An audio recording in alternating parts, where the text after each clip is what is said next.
For this part, we want to go back to our image before we put the automatic adjustments on it.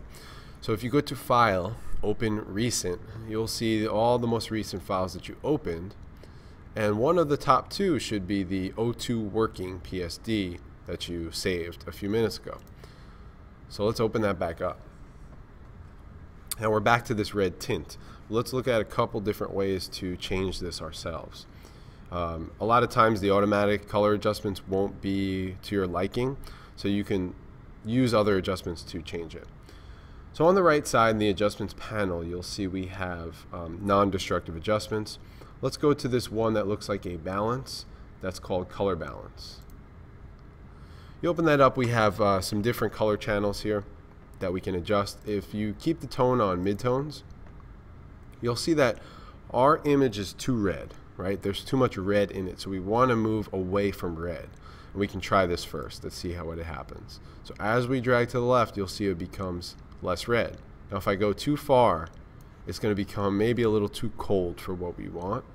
So find a sort of a nice medium here so that the bricks still are a little bit red.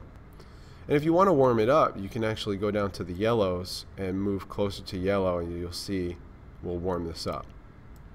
And the middle one, you know, we don't want to mess too much with at this point. Get it looking the way you want. Okay, I'm going to try to get this. That's pretty good. I'm going to keep it there. My numbers are -66, 0, and -24. But get it the way you want it and then leave it there. Now, since this is a adjustments layer, we can always come back and change it later. Okay, something else I want to show you is the histogram. If you go in your panel here, you'll see a histogram. If it's not here, you can go to Window to open up the histogram by selecting it here. All right. In here, you've got some other ways to view this. If you go here, this is the compact view. Select the extended view so that you can see all the options available to you. You can look at colors, luminosity, different channels. Let's select RGB for our image to see what it looks like. And as you bring this through here, you can see a lot of complex information that you don't necessarily need to know at this point. But what I want to compare this with is the levels adjustment in the adjustments panel. So if you go through here until you find the levels adjustment, you want to go ahead and add that to your image. So what we have here, let's have both of these open. Anyway, what you have here is a matching histogram, but it's adjustable, right? It's changeable.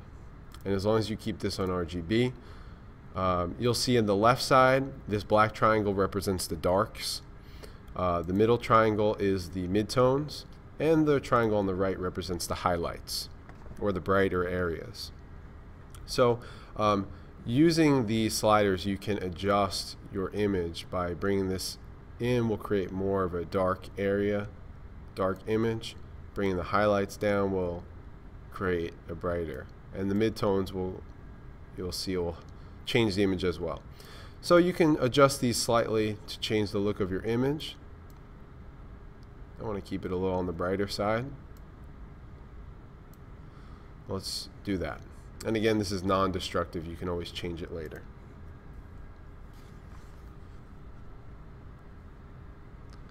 So let's go ahead and save that. Remember to save your work as much as possible.